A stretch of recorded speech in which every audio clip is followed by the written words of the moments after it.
Hey guys, sorry I haven't done any taping lately. I actually got pretty sick, so I was down for about 10 days or so, but no, it wasn't the dreaded corona. We took a test and found out we just had that stupid head cold, but it's taken about 10 days to get out of it. But while we came down here, I was going through my box of bathroom goodies and discovered that we had a whole bunch of these tiny little hotel soaps. And I also had the ends of, bars of soap that you have. Like at home, you've got that end of soap and you've been keeping it somewhere to do something with it. Well, we're going to melt it down and make it into one bar. So I actually have 5 different types of bar soap in here. I mean, different brands. They're all commercial, so I guess I can't actually say soap. By definition, soap is made with lye and fat. So these are actually detergent bars or cleaning bars. If you look at your bar of soap, it will, or if your bar that you consider soap, it won't actually say soap on it, it'll say something else. Anyway, what you can do with these, if you've got one of these loofah things, is you can pull these apart and make like a pocket in there and put your end of soap in the pocket, right? And when you use your loofah, it'll work just fine, and it'll work until it's actually gone. You can buy little sleeves that you put them in that are made out of the same kinds of materials, and they really are great for exfoliating. But if you don't want to do that and you want to take your odds and ends and make a new bar of soap, it's really easy. It's like I keep saying soap, but you know what I mean, detergent. It's like rebatching is what it's called. So like if you make soap at home and you mess up, you can just what do you call this? God, my words are gone since I've been sick too. It's been really irritating. Shred it. You can just shred it using one of these things. This is a very soft type of soap. You can use the smaller ends, but you see what I mean. Gather it all together, and then we'll put it into some water to melt, and we're going to use a bain-marie. So that means I'm going to put this either on a trivet or in another bowl, like as if you were melting chocolate. But I'm going to go ahead and zoom the rest of this up, and I'll meet you over at the stovetop. A couple other notes on this that I forgot to mention. If you just want to go ahead and use this straight, you can. The best thing to do would be to put it into kind of something with a liquid soap, maybe some soap or a detergent in there already. Give it a shake, shake, shake, and it will eventually dissolve in there and become more detergent. You could use this and just water, frankly, and that would work. It's a little strange, it's a little different, but it will still suds and it will still wash your hands. The other thing is, if you don't have one of these scrapers, or you hate them like I hate them, you can just use a knife and just cut up your bits of soap. So let's go over to the hot water. So I have, all right, so what I have here is just a pot. See how hot that is, just a pot of water. It's actually a pan with a high side, and then I've got one of these pasta strainers in there. And I'm using this just really to keep this Pyrex glass, so it's a heat-resistant glass bowl, from being off the bottom, so it doesn't scorch. And I just wanted to see how much water I have in here. I really want it to go more up the sides, so I got my coffee pot here with some hot water, and I'm just going to bring that up, and then I'm going to go answer the phone. So what I'm going to do now is just let this melt. I've just got a regular rubber spatula. I don't recommend using metal in here. You don't want to do that, I don't think. And it won't ruin whatever you're using. I mean, come on, it's detergent, so it's just going to make it cleaner once you wash it. Once this melts and gets pretty smooth, we could pour it into a mold. I mean, we could pour it into something hard and plastic. I used to use gutters, you know, gutters that go in your house, the PVC type. I used to use that when I made a lot of soap, the long and rectangular types, like the downspouts. It worked really, really well. I would line them with an oil-based derivative. I like to use Vaseline, and that worked really well, or olive oil. So either an oil or a grease derivative that is okay to be on human skin would be fine for that.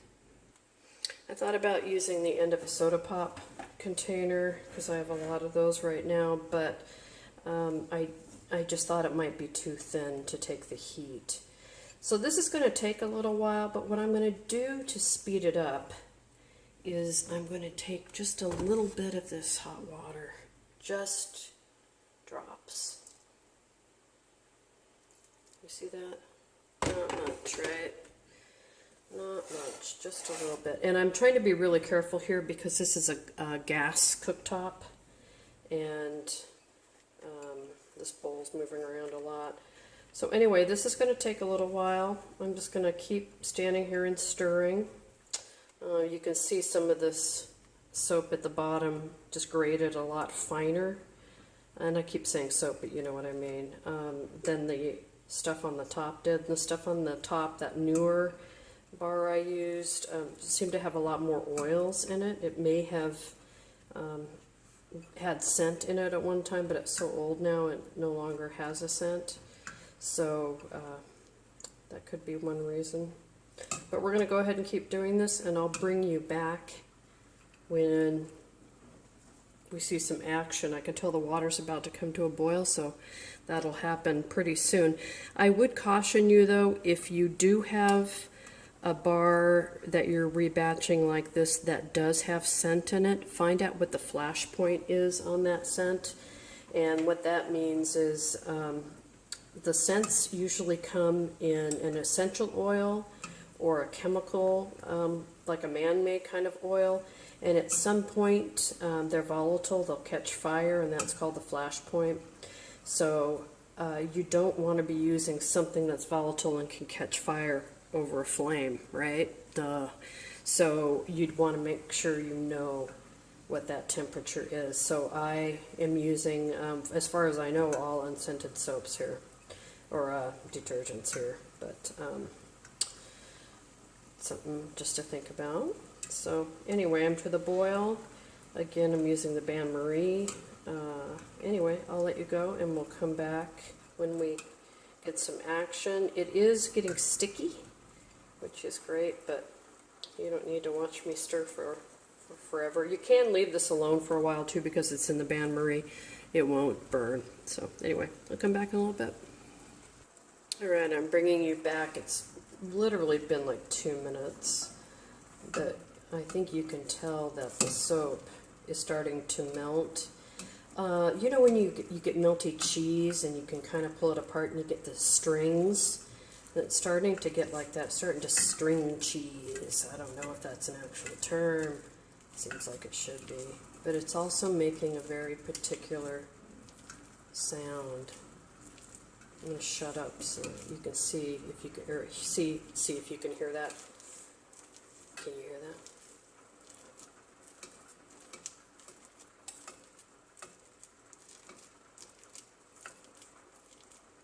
Kind of a squidgy sound, squishy, which tells me this is melting now. And obviously you can see that it's melting. It's pretty cool. Science, right? All right, I'll bring it back when something more happens.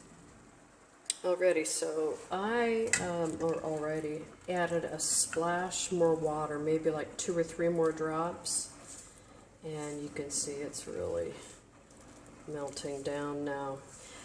This is not going to ever be as smooth as the original bar of soap was, or detergent was, but it will hold together and it will become a large bar. So we're just going to leave this be for a little bit and let it continue to melt down. And then I think I'm just going to let it set in this container. I might take it out and put a little olive oil or something in there, but we'll come back to it in a minute. All right, so we're in about another 5 minutes, and I think I'm going to give it just another splash, and this is what I mean by a splash, like not much.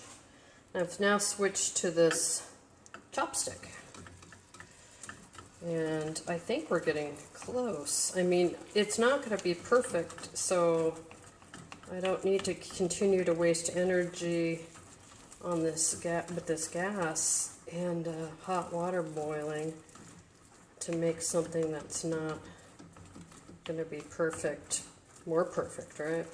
Plus I don't care. I just want it to form a bar and get me clean. And this is hot, and I'm in Mexico and it's hotter, and I'm still sick, and I'm getting done with it. But okay, gonna give it just a few, maybe I'll set a timer this time so I leave it alone and let it do some more melting, and then we'll just flatten it out and see what happens in this container over time. It really just needs to set. We don't need to cure it because this is a rebatch. The soap has already been cured.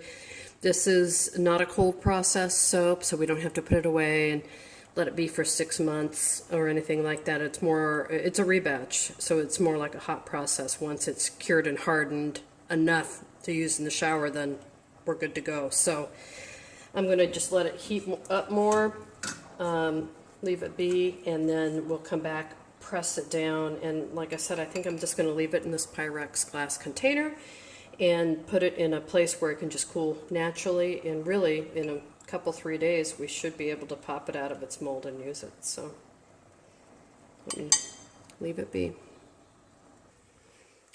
Alright, so I actually walked away from this for 5 minutes. Look what happened. I put a lid on this whole container here, and you could see that this water is turned white because of this some of the little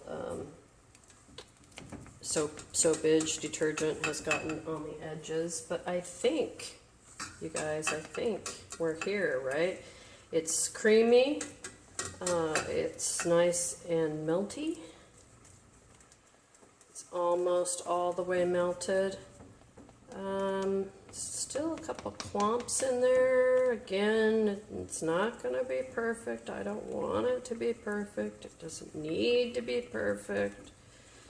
But, you know, I'm wasting energy. You know what? Good enough. Job done. Okay, turn it off. But why don't I just let it go a little longer, right? So I've got everything is still really hot. I'm going to push that to the middle of this pot. Put the lid on. I'm going to walk away for a few more minutes. It's going to still retain a lot of that heat. Maybe we can get it to melt down just a little bit more. And then we'll take it out and put it some more. Alright, so I've left it alone for a while, and I've taken the container out of the pot of water, brought it over here. I have no idea if this is a necessary step. I don't know, but I think it might be. So what I'm going to do is I'm going to find my spatula. Actually, just wait a sec. All right, what I just did is I poured a bunch of hot water in there. I just wanted to heat that bowl up to kind of keep this.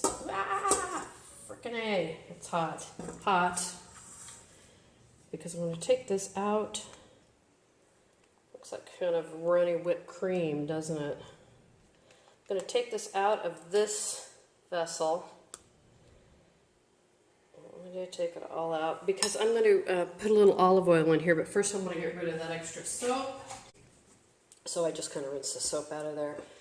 I'm putting this in just in case it needs it to release. I have not rebatched commercial soap before. I have rebatched my own homemade soap. By the way, if you're putting a scent in, you want to add lavender or eucalyptus or whatever, now is the time to add it into this. Put it in here. And again, it's not perfect, but it's going to be usable as a whole big bar of soap. So we're just going to get that in there. It's already starting to dry, so you can see how it's thickening up there, yeah?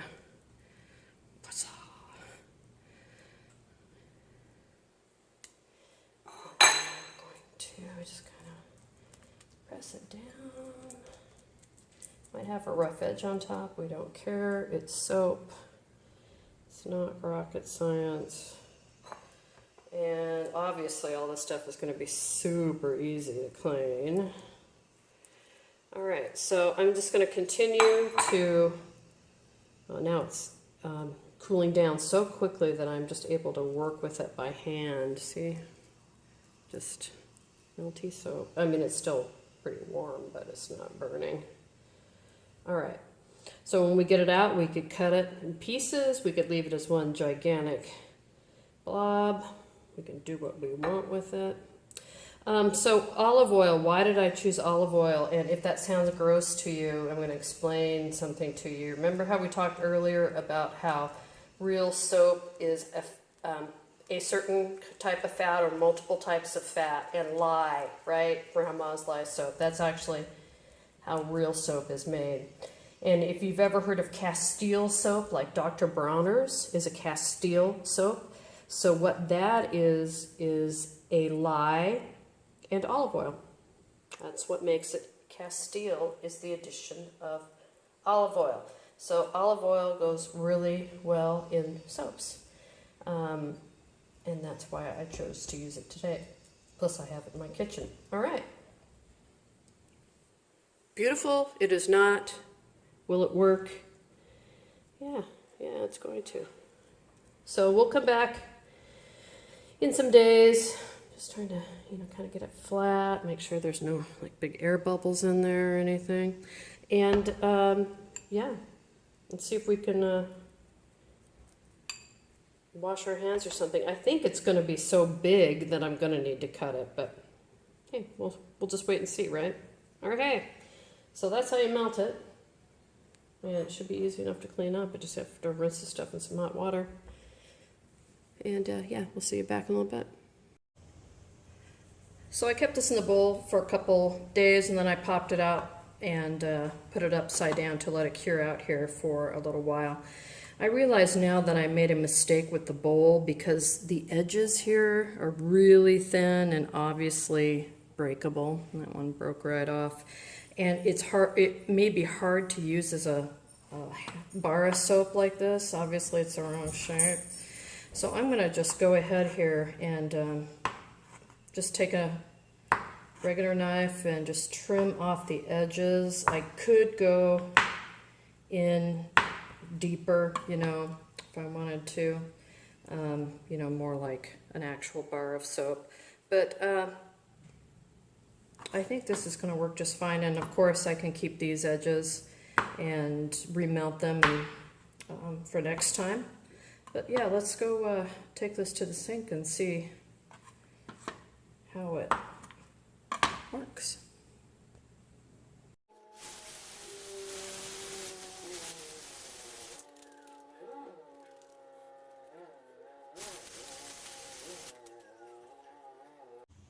Alright, so works just fine. I mean, it obviously works just like a regular bar of soap. So into the shower it goes. And next time we take a shower, we'll just go ahead and use that as our bar of soap. So that's how easy it is to recycle soap.